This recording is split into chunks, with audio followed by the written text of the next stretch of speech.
Okay, I want you to picture something for a second. You're walking down a street, Yeah. you're in a rush, maybe head down, you turn a corner, Mm-hmm. and suddenly you lock eyes with someone, and your heart just stops.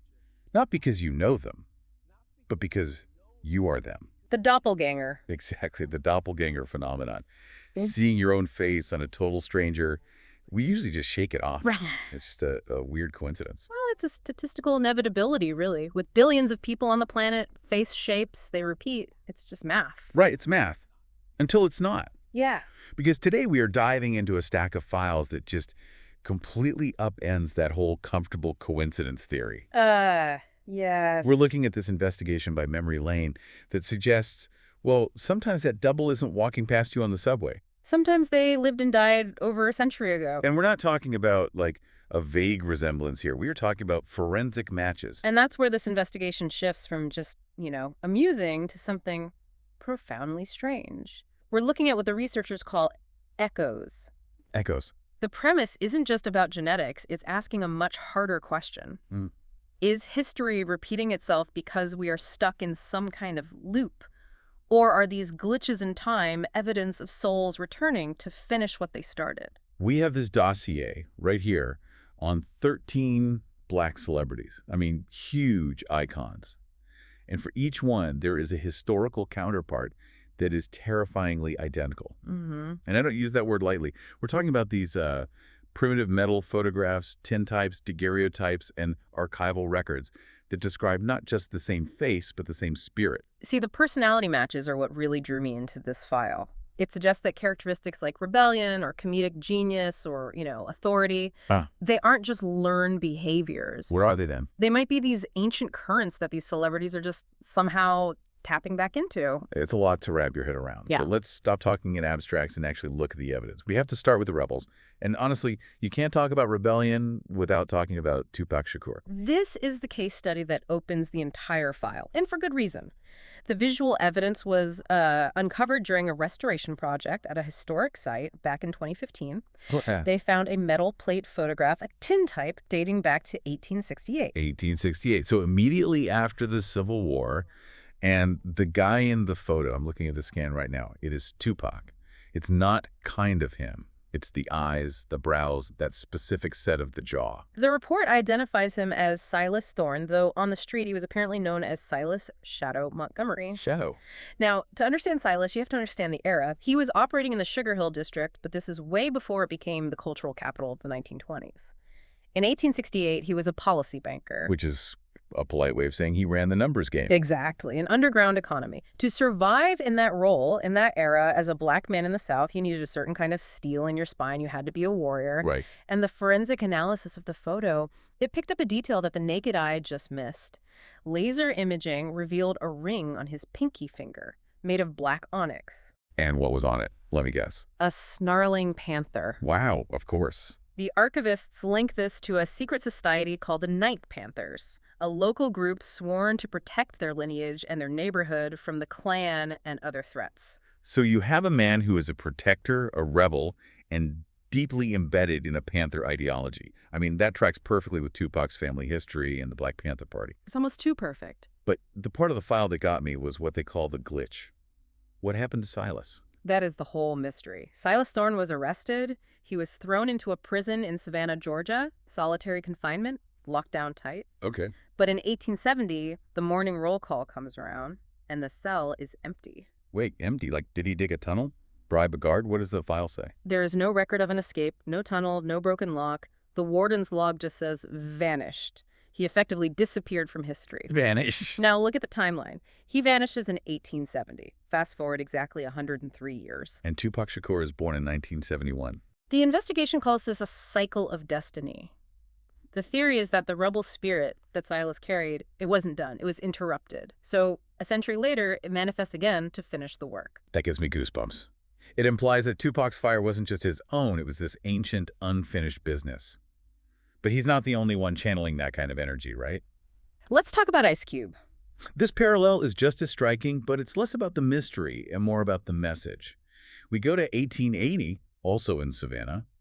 We meet Elias Thorne. Born again. Right.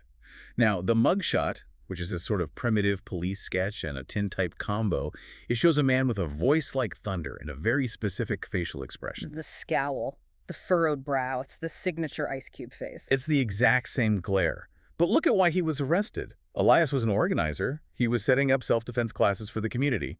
But the specific charge was for inciting a riot through literature. He wrote a pamphlet. Oh no, don't tell me. The pamphlet was titled Defying Unjust Laws. Defying Unjust Laws. And almost exactly 100 years later, Ice Cube writes, F the police with NWA. It's the same sentiment, just translated into the language of a new century. The file calls this the DNA of resistance. DNA of resistance. I like that. It raises a question. Is anger passed down? Or does the universe just make sure that every era has a voice to shout no at authority? It's as if Elias Thorne was screaming into a void and Ice Cube finally got the microphone. It really makes you rethink artistic inspiration. Like, maybe you aren't writing the lyrics, you're just remembering them. But rebellion isn't the only thing that echoes. Let's pivot to something a bit different. The matriarchs. This story about Queen Latifah is, well, it's got a physical prop. This is one of the few cases where we have a tangible artifact linking the two lives. We are looking at Beatrice Bessie Dance, 1935, Harlem. Okay. She was an intellectual and known as the Scholar of the Blues. She spent her life studying African matriarchal structures. And the resemblance is there, obviously. But the story focuses on a discovery made in, what, 1988? Right. Construction workers are renovating an old brownstone in Sugar Hill. They knock down a false wall, which usually means someone was hiding something. Always. And they find an amber leather trunk. Inside, preserved in wax paper, is a black velvet coat with this heavy gold tribal embroidery. And the investigation claims Queen Latifah somehow ended up with this exact coat. It showed up in a vintage shop in New Jersey shortly after that discovery. Latifah bought it. The investigation matched the stitching on that coat to the one Bessie Vance is wearing in her final portrait. Okay, that's wild. But here's the kicker.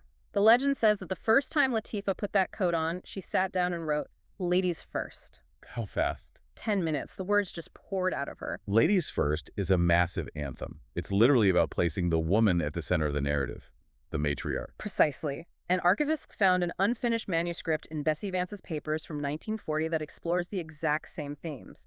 The argument here is that the coat acted as a physical bridge. Latifah didn't just write a song, she completed Bessie's thesis. That is mystical. It's like the coat was a battery holding a charge for 50 years. Okay, moving from the Queen to the chaotic energy of the jesters, Eddie Murphy. This takes us to the French Quarter in the 1920s, a time of jazz, vice, and survival. We meet a man named Jacques Leroy. He was a performer, a jester in the local clubs. And the photo evidence. A playbill, found in a French library, of all places. Right. The man on the cover has that million-watt Eddie Murphy smile. You know the one. It's charming, but there's a little bit of danger behind it. A little mischief. Exactly. But the most compelling testimony comes from oral history. In the 1980s, when Eddie Murphy just blew up, there were elderly residents in New Orleans who saw him on TV and they were terrified. Terrified. Why? They swore they were seeing a ghost. They claimed the mannerisms, the specific laugh, the wink, the way he tilted his head were Jacques Leroy to a T. That's fascinating because we think of Eddie Murphy's style as being so unique to him. But the file suggests it's a mask. The mask of genius. It suggests that comedic brilliance of that level is almost like a possession. Jacques Leroy created this persona to survive the hardness of the 1920s, and that persona was so powerful it didn't die with him. It just waited for someone with the right energy, Eddie, to pick it up again. Comedy is survival. That links perfectly to the next one on the list. Tracy Morgan. This one is incredibly poignant. We're looking at Thomas Ticklish Jenkins in the 1850s. Ticklish Jenkins. That sounds like a character Tracy would play on 30 Rock. Doesn't it? He was a traveling storyteller, but his real job was on the Underground Railroad. He used humor to keep morale up for people who were running for their lives. He used laughter to heal trauma in real time. And the connection to Tracy. Think about Tracy Morgan's life, especially after that horrific truck accident in 2014. He had a traumatic brain injury, he lost a friend. His return to comedy wasn't just about making money, it was a form of deep spiritual healing. Yeah. The file argues he is finishing the song of joy that Jenkins started. It's the idea that the jester isn't just a clown, he's a healer. I love that. It gives so much more weight to the art of comedy. But let's shift gears to the men who carry the weight of the world on their shoulders, the heavyweights. Let's start with Denzel Washington. Denzel's an interesting case because the theory here is called the time thief. We are looking at a portrait oil on wood from 1750. 1750. Whoa! That's the oldest one we have. By far. The subject is Darius Vane. He was a master shipwright. In that era, a shipwright was a position of absolute command. You held the lives of the crew in the precision of your work. And the portrait. Well, it's unnerving. It has Denzel's eyes, that piercing, calm, authoritative gaze. The I'm not playing with you look? Precisely that. And the local folklore around Darius Vane was that he didn't age. For 40 years, he looked exactly the same. The investigation suggests that this specific soul, the one Denzel now inhabits, is defined by eternal youth and calm authority. Like, the universe needs a figure of absolute integrity in every century, so it just keeps recycling this one man. That's the theory. It explains why we trust Denzel in every role. He just feels ancient, like he's seen it all before. And speaking of authority figures, we have Lawrence Fishburne. This one is deeply emotional. We found a military manual from 1870 in the National Archives. It features a Captain Marcus Freeman, a soldier who served in 1868. And he looks like Lawrence. Identical. But the real story here is that Lawrence Fishburne was actually shown this image during the investigation. Oh, really? What was his reaction? Usually people are freaked out by this stuff, but the notes say he was incredibly calm, he touched the photo, specifically the eyes, and said he felt a profound stirring. Not fear, but recognition. Like looking in a mirror. Or remembering a past life. The archetype here is the protector. Freeman protected his community during Reconstruction. Fishburne plays these roles, Morpheus in The Matrix, the father in Boys in the Hood. He's always the wise guide. So the file suggests that's not acting. That's just who that soul is. Yes. And then to balance out all that seriousness, you have the ultimate charisma machine, Will Smith. Bennett Wright. Cincinnati, 1905. A real estate broker. Please tell me he had the ears. He had the ears, and he had the million-dollar smile. Bennett was known for his overflowing optimism. In 1905, that was a rare commodity. I'll bet. The file frames this as positive energy being a literal force of nature. And when Will Smith saw the photo, he reportedly just laughed out loud. He loved it. He felt like the guy in the photo was winking at him across time. That feels very on brand for Will. Okay, let's get into the creatives, the artists. Tyler, the Creator. This is my personal favorite because it's just so specific. The Society of Antiquaries in London holds a sealed oak chest. Inside, an 1850 daguerreotype of a man named Barnaby Finch. Barnaby Finch, great name. Finch was an illustrator, but he was essentially blacklisted by the Victorian art world. Why? Was his work scandalous? He was rejected for excessive use of color. In a drab, gray industrial era, this guy was painting with neon-level intensity. That is literally Tyler. The pastels, the bray outfits, the weird hats. And when Tyler saw the image, he pointed out the hat Barnaby was wearing and said, I'd wear that. The takeaway is that he is the guardian of vibrance. Every time the world gets too gray or too serious, this soul comes back to splash some paint on the walls. I love that. A guardian of vibrance. We definitely need that. Okay, but now yeah, we have to go to Atlanta. Ludacris. This one is geographically impossible to ignore. On Auburn Avenue, Sweet Auburn, the historic Black Business District, a demolition crew, found a tin box behind a brick wall. Inside was a photo of J.W. Morehouse from 1890. And who is J.W.? On paper, a barber. In reality, the king of speakeasies. He ran the nightlife. He was a hustler, in the best sense of the word. And Ludacris, I mean, he basically runs Atlanta now. That's the point. Ludacris found his mirror image on the exact same streets he commands today. Same calculating eyes, same perfectly groomed mustache. It implies a soul waiting in the shadows to reclaim its territory. J.W. built the foundation. Ludacris built the skyscraper right on top of it. Okay, we've had fun, we've had inspiration, but this next one takes a really dark turn. We need to talk about Danny Glover. This is the redemption arc. The subject is Lucas Miller, New Orleans, 1870. And unlike the others, Lucas Miller was a monster. What did he do? He was a regulator, an assassin. They called him the Mist Scythe because he would emerge from the fog, kill his target, and vanish. He was a violent, angry man. That is so hard to reconcile with Danny Glover, who is like the grandfather of Hollywood, humanitarian. That's the key. Lucas Miller committed suicide, and the note he left behind, it reportedly contained the phrase, "I'm too old for this, shush." No, you're making that up. That is the Lethal Weapon line. That is what the archival transcript claims. But the fascinating part is the karmic balance. You have a man who took lives in 1870. And then you have Danny Glover, who has dedicated his life to activism and kindness. And his reaction. Glover's reaction to the photo was profound. He apparently just looked at it for a long time and said, I owe him a life of kindness. So he feels like he's paying off a debt. Exactly. A cosmic debt. He has to be good enough to wash the blood off the hands of his past self. It suggests that sometimes we are born not to repeat history, but to fix it. That is heavy. But we're not done with the unexplainable yet. We have 2 left. And these involve artifacts that, they honestly shouldn't exist. John Legend. This involves a musical score etched into the stone wall of a prison cell by a Buffalo soldier named Silas Sterling in 1892. It was titled Blood Moon Serenade. And when they played it, musicologists analyzed the notation. It is an identical melodic match to John Legend's All of Me. the exact same notes. Note for note. But here's the twist. Silas Sterling used those notes as a military code, a signal for betrayal and ambush. Oh. And John Legend used the exact same sequence to write one of the most romantic songs of our generation. So he took a song of death and turned it into a song of love. The redemption of the melody. It suggests that music is out there floating in the ether, and it can be used for good or evil depending on who catches it. Okay, deep breaths for this last one. Because this is the one that actually broke my brain when I read the file. Samuel L. Jackson. The Pulp Fiction prophecy. We all know the speech. Ezekiel 25.17. The path of the righteous man is beset on all sides. Iconic. But we also know Quentin Tarantino and the screenwriters wrote that in the early 90s.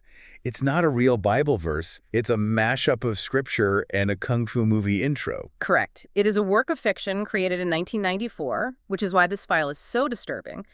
We go to 1888. A police file contains the transcript of the final sermon of a man named Obadiah King. Okay. He was a preacher known as the Mad Prophet. He looked exactly like Samuel L. Jackson. And in his last sermon, he shouted that monologue, word for word, the path of the righteous man, all of it. wait, stop. There. How is that possible? If Tarantino wrote it in 1994, how did a guy in 1888 say it? Is it the source suggesting Tarantino is psychic? Or that he plagiarized a ghost? That is the paradox. The investigation offers 2 theories. 1, Tarantino tapped into some collective unconscious and pulled out words that had already been spoken. Or 2, Go on. the spirit of Obadiah King was so furious, so righteous, that his words echoed forward in time, waiting over 100 years for the only voice that could do them justice, Samuel L. Jackson. It just blurs the line of reality. It makes you feel like time isn't a straight line. It's like a circle. And everything is happening at once. Einstein called time a stubbornly persistent illusion. Maybe these files are just proof that the illusion is cracking. So what does this all mean for us? We've looked at 13 lives. Rebels, healers, protectors, assassins. If we step back, the takeaway is that history is a mirror. We tend to think we are unique individuals living unique lives.